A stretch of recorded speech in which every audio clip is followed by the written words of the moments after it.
السلام عليكم بنات، ان شاء الله كامل راكم بخير وصحتكم لاباس. اليوم جيتكم بهذا الفيديو تاع البريوش اللي يجي محشي بالشوكولا وما تقدروا فاني ما تحشوش. وصفه بزاف بنينه، تجي قطن، تجي هشيشه، تجي بزاف يعني هايله. هذه الوصفه كما راكم تشوفوا الفيديو راه يشرح نفسه. نبداو على بركه الله في المقادير وطريقه التحضير. وصفه بزاف سهله البنات، تبعوا لي كامل المراحل باش هكا تنجحوا فيها. اول حاجه عندي كاس تاع السكر، كنت انا استعملت كاس السكر البني باسكو ما كاش متوفر عندي السكر العادي. كي جيت نخدم صوت السكر الابيض يعني خالص. نتوما ديروا السكر العادي يعني ما تقيدوش، انا غير قلت لكم ما كاش متوفر عندي. درت كاس حليب وكاس ماء يكونوا دافين، ملعقه تاع خميره فوريه، خميره تاع الخبز، ودرت لافاني. درت كل شيء مع بعض. راح نزيد عليهم 2 كيسان تاع الفرينه ونجيب الميكسور تاعي ونميكسي هذا الخليط. شوفوا لي هذا البريوش ما تعجني ما تدلكي ما والو، يعني تاكل تستعملي غير الملعقه وتلمي هذا البريوش تاعك ويجيك من اروع ما يكون. لكن اللي راح يعني اللي تبغي تخدمه يكون هشيش فوق حسابه، يعني يكون خفيف بالبزاف، دوك من بعد نقول لكم شو ديروا. يعني كحكاك انا جاني ما شاء الله جاني بزاف بنين. هنا نجي نميكسيهم حتى 6 دقائق ولا، ونحط ومن بعد نغطيه ونخلي الخليط هذاك يخمر معايا. بين ما يخمر معايا راح نحضروا الكريمه اللي فيها كاس تاع حليب، ملعقه كبيره بومبي مايزينا، صفار حبه بيض، وندوها فوق النار حتى لي تعقد معايا. هنا كيما شفتوني ما درتش السكر خاطش باغي نحليها بالشوكولا. تقدري الا كان باغي تخليها فاني ولا ديري نكهه اخرى، تقدري ديري 2 ملاعق تاع السكر وتديها تتحركيها حتى لي يعقد معاك الخليط كما كي تشوفي. نجي نحطها في ريسيبيون كيما نهاك ونضيف عليه. هنا درت 2 ملاعق تاع الشوكولا اتارتيني. انا استعملت اوبتيلا وانت استعملي اي شوكولا متواجده عندك في البيت، حتى الشوكولا اللي تكوني خادمتها في بيتك يعني انت وحدك في الدار تقدري تخدمي بها. نخلط الخليط تاعي، نغطيه بكيس بلاستيكي ونخليه يبرد ونروح نكملوا الوصفه. هنا بعد ما خمر لي الخليط نجي نضيف عليه لافاني، نزيد عليه نص كاس تاع الزيت، نزيد عليه حبه تاع البيض وبياض بيضه، يعني حبه كومبلي وبياض بيضه، ونخلي الصفار راح ندهن به مع الاخر. وكما شفتوا درت ملعقه تاع الخل، وراح وزيدوا البنات رشه تاع الملح، وراح نخلط كل شيء بالملعقه. هنا بعد ما نخلط كامل هاد المكونات ويندمجونا راح نزيد نصف كيس تاع خميره كيميائيه، ونبقى نضيف الفانيله. هنا تبعوني درت الكاس الاول وزدت الكاس الثاني، وهنا خليت كاس ثالث بجيه راح نكمله كامل. والكاس الرابع راح ندي منه النصف فقط. هنا راني مستعمل غير من الملعقه، يعني كي نشوفوا العجينه تاعي بدات تنشف راح نقلع الملعقه ونخدم بيدي باش هكا نشوف اذا كان خاصها الفرينه ولا لا. واهم حاجه العجينه تاعكم لازم تكون تتلاصق في اليد، يعني ما تنشفوش العجينه تاعكم. كي تنشفوها راح تجيكم شويه يعني تجيكم شويه ثقيله.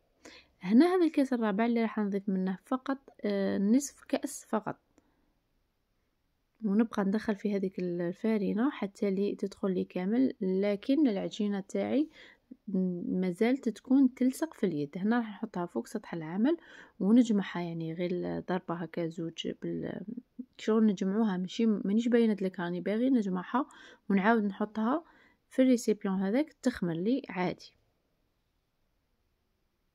غير بيد ما يتلموا لي هاد المكونات يعني تدخل الفارينة مع الخليط ونحطها، يعني مانيش ندلك فقط قلت لكم البنات غير نجمع فيها. هنا نحطها في البول تاعي اللي كنت يعني تقدروا تدهنوه بشويه تاع زيت، ونغطيها بكيس بلاستيكي ونخليها تخمر لك من 45 دقيقه حتى لساعه حتى لي تخمر ويضاعف الحجم تاعها. هنا البنات اذا كانت تبغوها تكون خفيفه بزياده راح تخليها تخمر المره الاولى ودي غازيها وزيدي خليها تخمر المره الثانيه ومن بعد خدمي بها هكا باش تحصلي على واحد العجينه اللي تكون خفيفه يعني بالبزاف. هنا البنات انا خمرتها غير المره الاولى. شوفوا لي كيفاش هذاك العجين راهي تلاصق في يدي، هذه اهم نقطه وسر من اسرار المعجنات، لازم العجين تاعكم يكون يتلاصق. هنايا نحطها هكا فوق سطح العمل، ونجي نرش شويه تاع فرينه هكا باش تسهل عليا نخدمها، يعني ماشي انا نخدم وهي تلصق لي في يديا. ونبدا نقسم فيها. تقدري هنا تستعملي الميزان كما تقدري ديري عينك ميزانك. انا البنات قسمتها درت عيني ميزاني دارت لي 15 خبزه، يعني الحبات درتهم تقريبا كامل قد هنا بعد ما كملتهم كامل جبت السنيوه تاعي اللي درت فيها ورق الزبده، وراح نبدا نخدم في الحبات تاعي في الكرات تاعي بهذه الطريقه كيما راكم تشوفوا يعني موضحه في الفيديو، ونحطها نحطها فوق البلاطو تاعي البنات. نعاود معكم حبه اخرى، وهنايا كما راكم تشوفوا يعني الفانينه راهي فوق الطابله تاعي باش هكا ما تلصقليش. وراكم تشوفوا نخدم بهذيك الجهه تاع اليد. هكا نكملهم كامل يا البنات. بعد ما نكملوهم نخلوهم يخمروا مره اخرى، راح برخف يخمروا معكم حش يدوكم بزاف من 10 دقائق حتى ربع ساعه، وإلا كان المكان بارد راح يديكم ل20 دقيقه. في هذا المرحله بعد ما نخدمهم كامل راح نعبز عليها غير هكا شويه بيدي، ما نخليهاش تكون طالعه بالبزاف، ونغطيها ونخليها تخمر. بعد ما خمرت لي البنات شوفوا هنايا كيفاش ضعف الحجم تاعها. نجيب هنايا صفار تاع بيضه وراح نزيد له ملعقه تاع الخل باش هكا، ولا تقدروا حبه بيض كومبلي تخدموا بها باش هكا تقلع لي هذيك الريحه تاع البيض. راح نحركها البنات ونجي ندهن الوجه تاع البريوش تاعي. في هذه المرحله راني شاعله الفرن تاعي على 180 درجه، حتى تقدروا حتى تشعلوا حتى 200 درجه. ندهن كامل الحبة تاعي تاع بريوش وندخلهم ونرشهم بالكاوكاو ايفيلي وندخلهم يطيبوا. قلت لكم مع من 180 درجة عفوا حتى 200 درجة. بعد ما تشوفوا تحمروا لكم من الاسفل ومن الاعلى نخرجوهم البنات. هنا هذه السنيوه الثانيه اللي قلت لكم خرجت لي 15 حبه. ندهنها ثاني ونرشها بشويه تاع كاوكاو. تقدروا ديروا الدجاجه كما تقدروا تخلوها كما هي، ولا ديروا شويه تاع السكر. بعد ما طاب لي البريوش تاعي شوفوا لي ما شاء الله يعني دالي هذيك التحميره اللي تجي بزاف شابه. هنا تقدروا تخلوه غير كيما راه، تمسحوه بالمسحه تاع ناباج، ولا تقدروا ترشوا عليه شويه سكر كلاصي كيما رشيت عليه انايا، يعني ترذروا عليه رشه فقط مش حاجه كبيره. انا البنات الكوشه تاعي طيب لي جهه بجهه، على بها راكم تشوفوا في حبات راهم فايتين لهم شويه في الطياب، وحبات راهم محمرين ما شاء الله عليهم.